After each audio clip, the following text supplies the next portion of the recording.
पूना गाडगे आणि सन्स प्रस्तुत ग्लॅमर गाथा.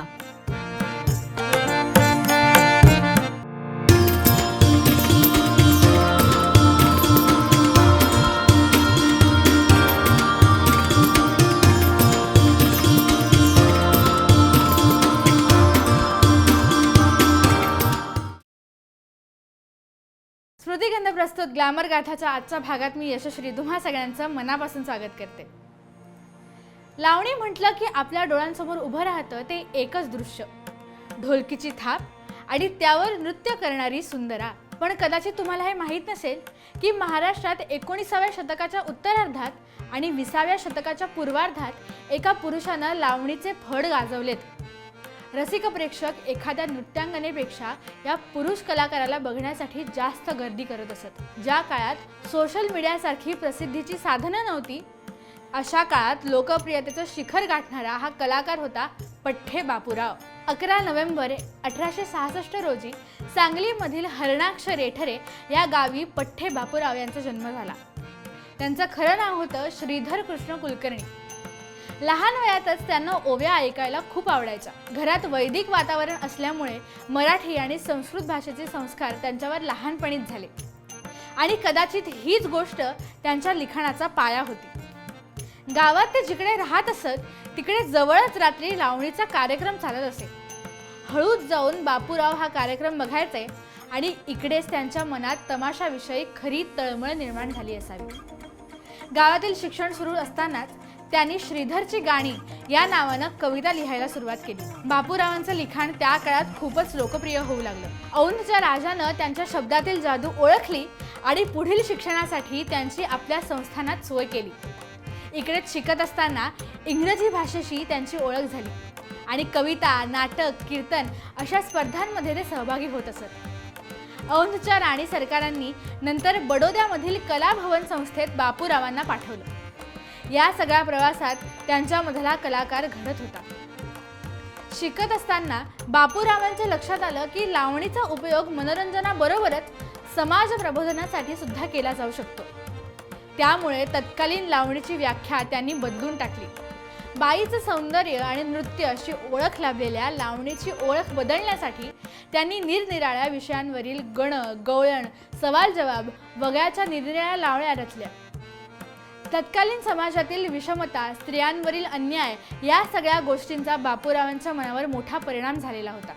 गरीब बायांवर दया करारे, सासूर वाशिण बाई परत या गावी अशा त्यांनी लिहिलेल्या लावण्यांमधून ही गोष्ट प्रकर्षाने लक्षात येते.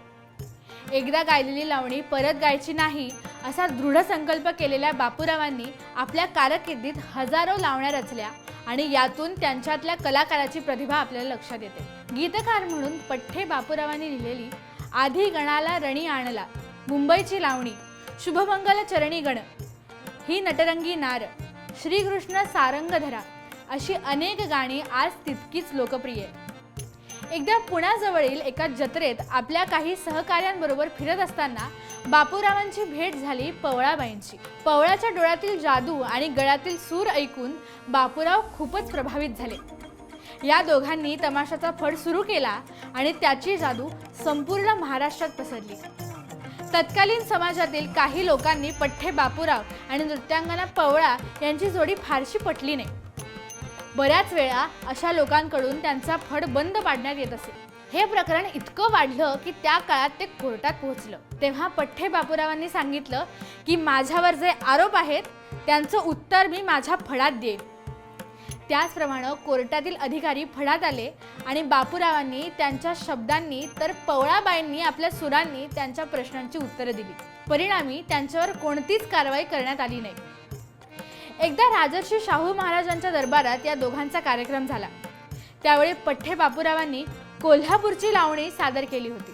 ती ऐकून शाहू महाराज इतके खुश झाले की त्यांनी स्वतःची सोन्याची सलकडी बापूरावांच्या हातात दिली आणि पवळाबाईला 2 सोन्याचे तोडे बक्षीस केले. पण नंतर मात्र बापूराव आणि पवळा यांच्यावर समाजानं बहिष्कार घातला.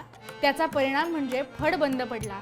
आर्थिक अडचणीमुळे बापूराव आणि पवळा या जोडीनं स्वतःचाच लिलाव केला आणि मुंबईतील एका व्यक्तीनं तो जिंकला. त्यावेळी थिएटरवर या दोघांना फक्त बघण्यासाठी सुद्धा तिकीट लावलं गेलं. या गोष्टीवरून त्यांची या काळात प्रसिद्धी किती होती हे आपल्याला लक्षात येतं. नंतर पवळाबाई आणि बापूरावांमध्ये वैचारिक मतभेद झाल्यामुळे ती त्यांना सोडून गेली. दुसऱ्या बाईला घेऊन त्यांनी फड चालवण्याचा प्रयत्न केला, पण त्यात ते फारसे यशस्वी झाले नाही. 22 डिसेंबर 1945 रोजी पठ्ठे बापूरावांनी अखेरचा श्वास घेतला. पण तत्कालीन समाजाच्या विरोधात जाऊन कलेच्या माध्यमातून समाज प्रबोधन करण्याचं अत्यंत मोलाचं काम त्यांनी केलं.